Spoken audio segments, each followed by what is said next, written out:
Peter Parker Intern 2 Bruce Banner by 107th Infantry. Chapter 13 The Bookworm. A few days of work and internship duties later, Dr. Banner looked over at Peter and spoke. "I need a break." They were fiddling with the spider cages.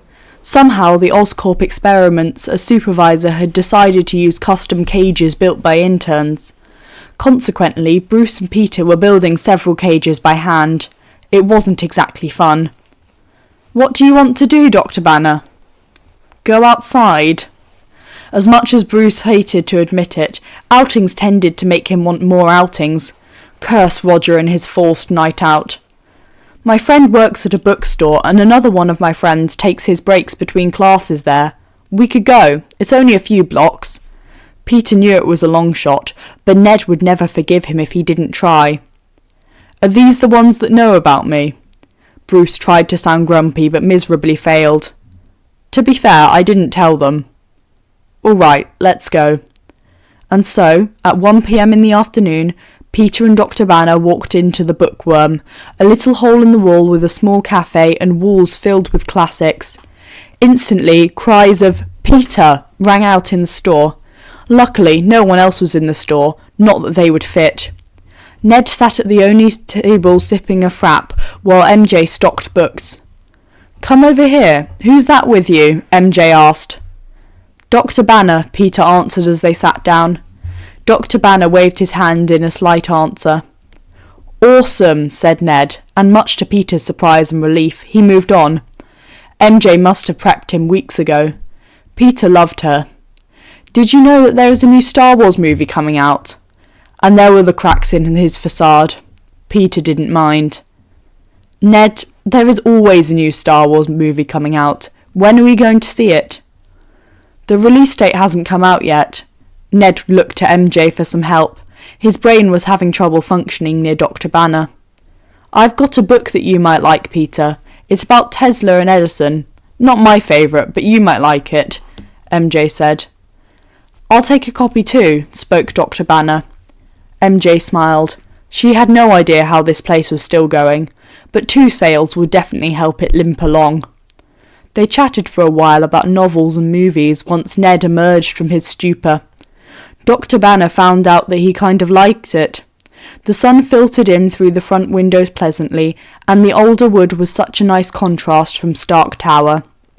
At 2, Bruce headed back to the tower, and Peter went home.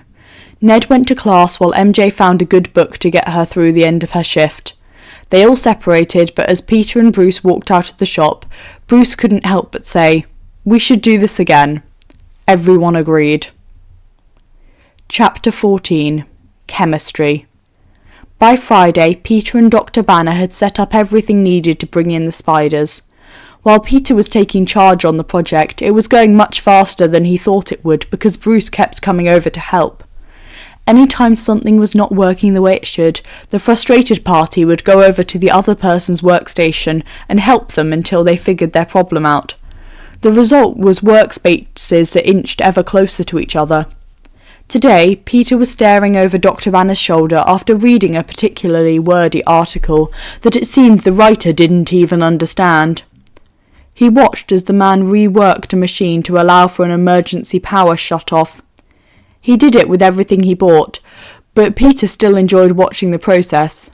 When asked about it, Bruce just said, "Better safe than sorry." Peter figured that he was right. Halfway through the process, Peter's computer dinged. Just a slide in his rolling chair away at this point. Peter went to read it as Bruce finished the machine. "I've got to go, Dr. B. Mrs. Andrews says the chemistry team has requested an intern for the day."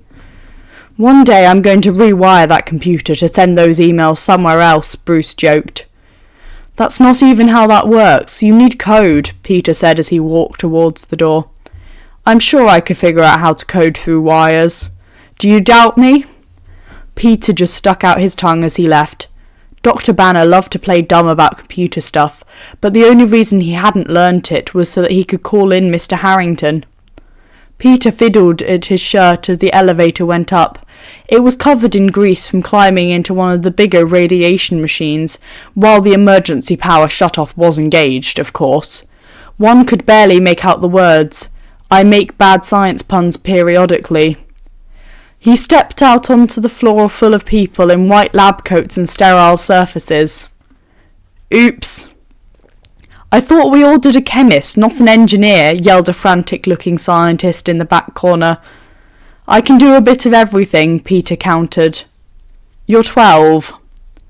Almost 15, and I think the base that you're using has too many electrons to stabilise it. Damn. Get over here, kid. Our supervisor is on vacation and she'll kill me if I mess this up. Several hours later, with the help of Vanessa and several other chemists, a new synthetic rubber had been developed almost accidentally. Peter may have made a few mistakes to keep his head down, like Dr. Banner told him, but he didn't want his work to be worthless. Not half bad, guys, exclaimed the chemist in charge, fully aware that this could make all of their careers. When Peter got down to the lab, Bruce was irradiating a banana.